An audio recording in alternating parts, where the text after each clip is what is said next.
So yeah, obviously Juju Watkins getting hurt is awful. It's absolutely awful. And look, obviously it's most awful for her than anything. But it is also, we're gonna be honest, it's an anticlimax. It is a complete anticlimax now. Because while USC are still in, it kind of changes a lot of things. Like our Kansas State and Serena Sundell and Naoka Lee tipped against USC.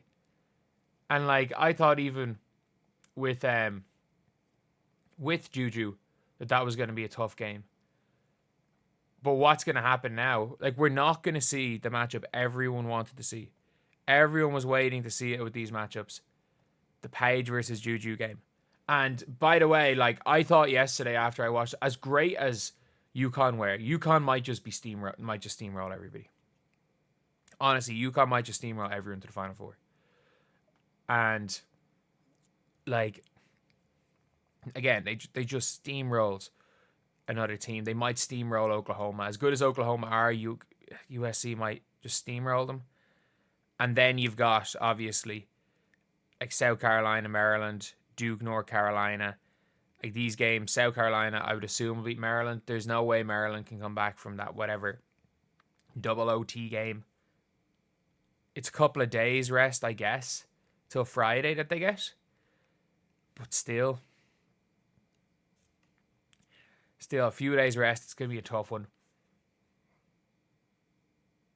I think North Carolina beat Virginia Tech yesterday. But I'm guessing Duke, South Carolina. I think South Carolina just blitzed their way to the Final Four. And the TCU Notre Dame game is the real game I'm looking forward to on Saturday. That's the real game I'm excited for. But other than that, like, it just seems to be a real anticlimax because this was the game that everyone was looking for. This was. And I'm going to talk about what's going to happen with USC now.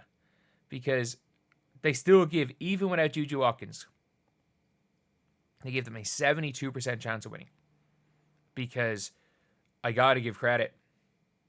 Even with Juju Watkins out injured, USC, they were dominant.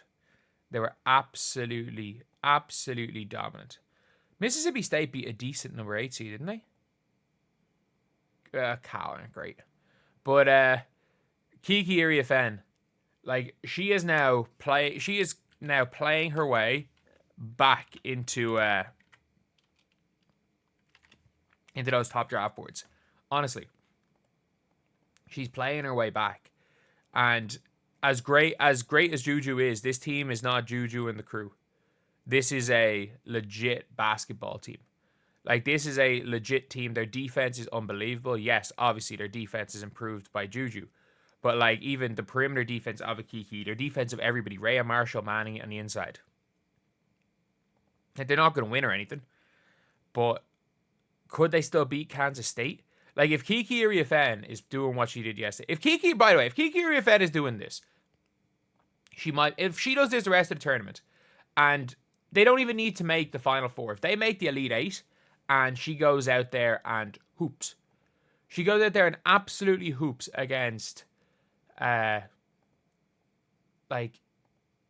UConn and has like 30.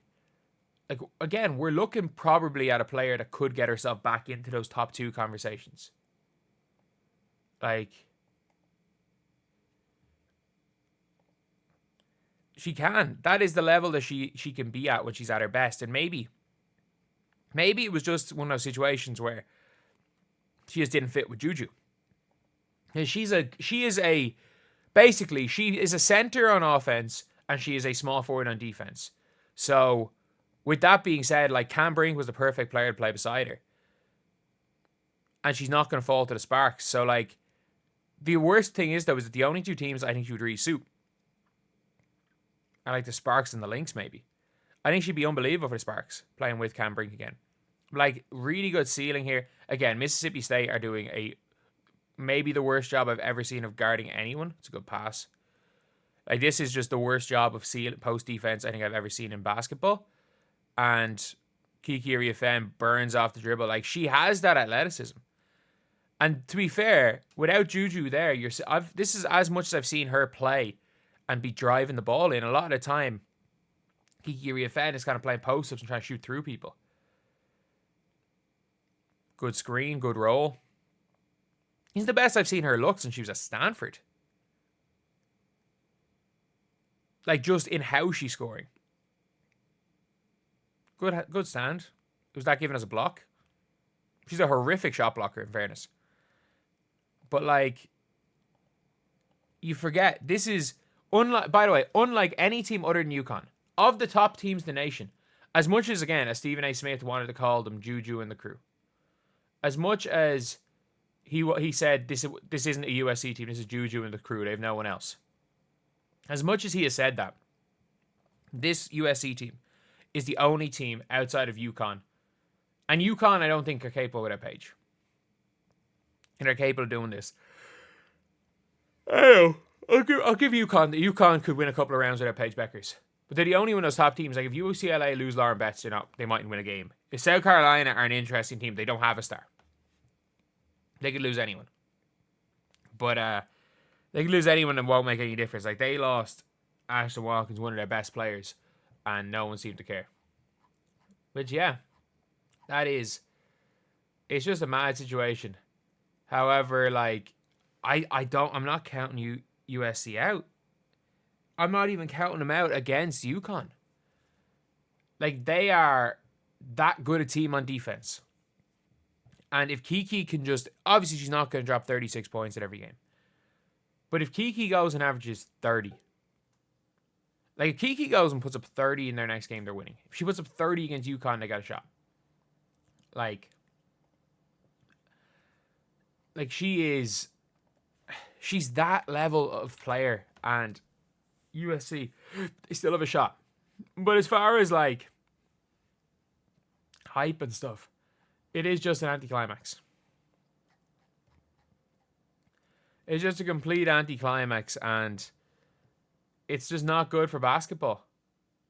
It's genuinely just not good for the sport of basketball that Juju's hurt, because this was going to be the biggest game of the college season, unless Cooper Flagg makes final. Or if Cooper Flagg makes Final Four. And I mean, like, obviously, look, when it comes to March Madness, how many people just watch the games because it's March Madness? It's a traditional thing. Because it's tradition, like, people will watch it anyway. But I have to say, the Juju and Caitlin game would have literally caused not Juju and Caitlin, Juju and Paige game would have caused millions of people that maybe wouldn't have otherwise watched NCAA Final Four to watch it, or NCAA basketball in the women's side to go and watch it. But either way, look, I think Juju's going to come back stronger, and I think USC are a good team without her. I genuinely think USC are good enough that they can go, and I think they can beat Kansas State without her. Like, as good as, like, Serena Sundell, all these, like, Ayoka Lee are. I'm going to be honest, Kiki Iriafen is still the best player on the floor. Like, and Kiki Iriafen is good enough that when she's playing at her best, there's a reason why she was expected to go number 2. And if you looked at a lot of the preseason, like, mock drafts, a lot of people said that Kiki Iriafen had the potential to go up to number 1. That was a theory of a lot of people, that Kiki could, by the end of the year, Kiki was going to be number 1. Clearly, it didn't work out. But yeah, that's pretty much it, lads. Let me know what you guys think in the comment section below. And as always, thank you guys for watching. Please like, comment, and subscribe.